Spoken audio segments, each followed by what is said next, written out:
ګلالې ماشومانو، خدای دې وکړي چې جوړ او روغ اوسئ. زما لیمې، لالې جان او بیبو ګلې سلامونه هم ومنئ. ټول ارام کښېنئ. زه نن تاسو ته د یوه جیږګي کیسه کوم.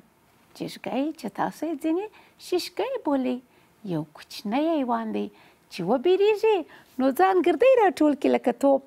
رښتیا د ده پر ټول بدن باندې غشي راشنه سوي دي. دغه ګلالی جیږګی چې زه نن تاسو ته کیسه کوم یو ښه جیږګی و. اوړی و، مکتب رخصت سوی و، ده به ټوله ورځ په کوڅو کې لوبې کولې. جان بیبو وایي مکتب مه وایه، ښوونځی ووایه. شاباس، په پښتو کې مکتب ته ښوونځی وایي. ما مکتب ووایه. شکر چې ته ناست یې چې راسموې. مننه. نو ماشومانو ارام غوږ ونیسئ کیسې ته. د دغه جیږګي مور به هره ورځ درته ویل چې ګوره هلکه په کوڅو کې په خیرونو ناپاکو اوبو کې لوبې مه کوه. په خیرونو اوبو کې چې لوبې وکړې ناروغه کېږې، ناجوړه کېږې. خو جیږګي به خبره نه اورېده. د دوی کور مخ ته اوبه راټولې سوي وې. د دوی ګاونډی یو ورځ راغی او د جیږګي او پلار ته یې وویل چې د کور په مخ کې مو دا ولاړې اوبه پاکې کوئ. د ملاریا ماشي راغلي، دلته به کور جوړ کړي او ټوله به ناروغه سو. لالی وایي ملاریا چې شته. ګلالی ملاریا یو ډېره بده ناروغي ده. دا د ماش څه پیدا کېږي، خو ماشي نه وي. دا راځي او چې تا وچیچي نو خلک باندې ناجوړه یي او دا ماشي بیا په دا ولاړو اوبو کې کور جوړوي. خو د جیږګي پلار غوږ ونه نیوی. بله ورځ جیږګي د کاغذ یو کښتۍ جوړه کړه او په دغه اوبو کې روانه کړه. په دې مردارو اوبو کې لاسونه او پښې ولړل. مازدیګر چې کور ته راغلی مور ورته وویل هله زویه نن وختي بېده سه چې سبا دې بابا میلې ته بیایې. د تره زوی دې هم راځي.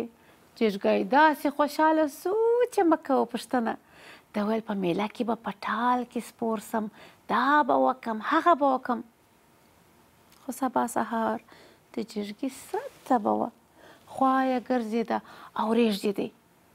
پلار یې ژر ډاکټر راوغوښتی. ډاکټر مو په یاد دی؟ زرافه ډاکټر. هغه راغی. هغه چې رالی او جیږګی یې ولیدی نو ویې ویل دا وړوکی ملاریا نیولی دی. وی د جیږګي مور او پلار داسې خفه سول چې توبه. د تره زوی هم ډېر خفه سو. میلې ته نه ولاړل. په هغه ماښام د جیږګي پلار ورغلی، خاورې راواخیستې او د کور په مخ کې په هغه ولاړو اوبو باندې واچولې او هغه ځای پټ کړي. جیږګی ډېر وخت ناروغه پروت و، خو شکر کرار جوړ سو او چې جوړ روغ سو نو پلار دی او د ده د تره زوی یو ځای میلې ته بوتلل. د جیږګي او د تره د زوی په میله کې ډېر ساعت تېر سو. له هغې ورځې نه نور جیږګی د کوڅې په ولاړو خیرونو اوبو کې لوبې نه کوي. ښه، دا خبره یې زده کړه. نو ګرانو ماشومانو که ستاسو په کوڅې کې هم د اوبو ډنډ ولاړ دی، تاسو مشرانو ته ووایاست چې خاورې پکښې واچوي. په ولاړو اوبو کې ماشي کور جوړوي، هلته بچي پیدا کوي او ټول بیا ناروغه کېږي. خدای مه کوه. ښه، نو د خیرونو اوبو څخه ځان وساتئ. للو نن زه و ناروغه خوارکي جیږګي ته وایم. اوس خو جوړ سوی دی. هغه ته یې وایم کوچنیانو ته او تاسو ټولو ته. نو ارام کښېنئ او غوږ راته ونیسئ. للو خوب دې درسې تر لیمو، ولاړې ناپاکې اوبه دې د ماشو کور. ملاریا ترې پیدا کېږي په هر لور. لرې ترنه ګرځي ګلالیانو، ځانونه وساتئ له ناروغیانو. للو خوب دې درسې تر لیمو.